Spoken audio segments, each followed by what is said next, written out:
गुजरात से इस वक्त की बड़ी खबर सामने आ रही है, जहां अहमदाबाद से लंदन जा रही फ्लाइट क्रैश हो गई।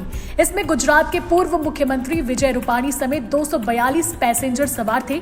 यात्रियों में 53 ब्रिटिश, 7 पुर्तगाली और 1 कनाडाई नागरिक बताए जा रहे हैं। विमान के गिरते ही पूरे इलाके में धुएं का गुबार दिखाई देने लगा। रेस्क्यू ऑपरेशन फिलहाल जारी है। शव को मलबे से निकालने में भी दिक्कतों का सामना करना पड़ रहा है। फिलहाल अहमदाबाद एयरपोर्ट से सभी उड़ानें रद्द कर दी गई है। इसके साथ ही हादसे के बाद एयर इंडिया ने एक हेल्पलाइन नंबर जारी किया है। ये नंबर 1800-5691-444 है।